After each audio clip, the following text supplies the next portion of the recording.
राधे राधे दोस्तों, ज्येष्ठ माह महत्तम कथा अध्याय 6 सुनते हैं। पार्वती जी कहने लगी कि हे प्रभु, इस व्रत का पूर्ण फल क्या है और किसने पहले इस व्रत को किया, कृपया बतलाइए।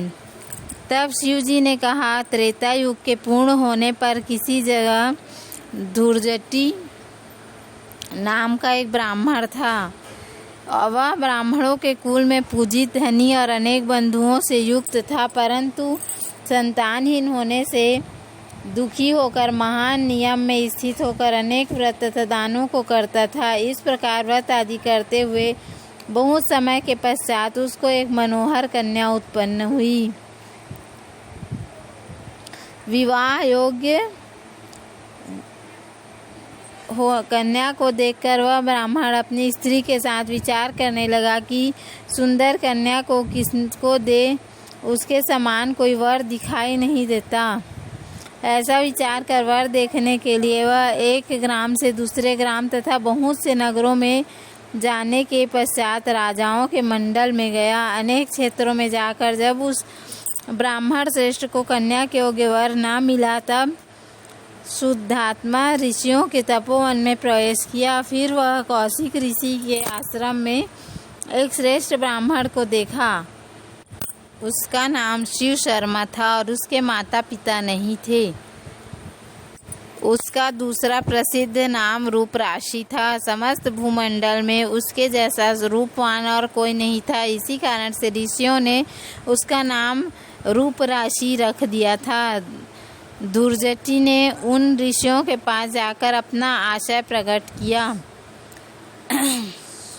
ऋषियों द्वारा विवाह प्रस्ताव का अनुमोदन करने पर शिव शर्मा को साथ लेकर हर्ष से प्रफुल्लित होकर नगर को आया और समस्त बहुजन को एकत्रित करके कन्या का विवाह शिव शर्मा से करा दिया। पास ही रहने के लिए उसको घर दिया, गोधन और अनेक प्रकार के भेंट दिए तथा दूसरे ब्राह्मणों को भी बहुत सा दक्षिणा देकर शिव शर्मा से ही सुशीला और गुणवती के साथ प्रपंच जनित अपूर्व सुख का आनंद करने लगा।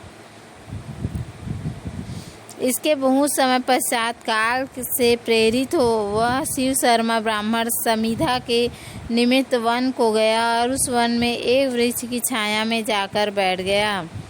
उसी समय शिव शर्मा को एक अजगर आकर निगल गया और किसी ने भी इस कार्य को नहीं देखा तथा सूर्यदेव भी अस्त हो गए थे।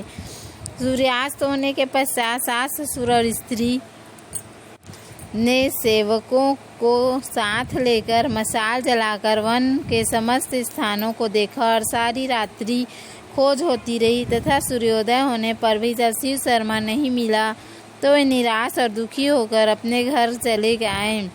पतिव्रता गुणवती अपने पिता के घर में शोकाकुल होकर रहने लगी और नित्य देवता के पूजन में रत रहती थी।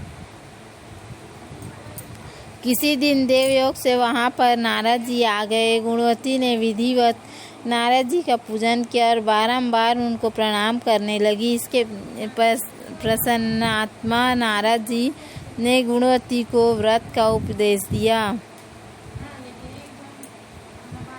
नारद जी कहने लगे कि हे भद्रे, तुम ज्येष्ठ मास में पवित्र रंभा व्रत को करो और विधान भक्ति स्वरूप देव का पूजन करो। हे अनधे अनन्य मन से जीवन पर्यंत इस व्रत को करो। हे ब्राह्मण, नारद जी बोले कि तुम इस व्रत के प्रभाव से विष्णु भगवान को पति रूप में पाकर स्थायी पद को प्राप्त हो जाओगी।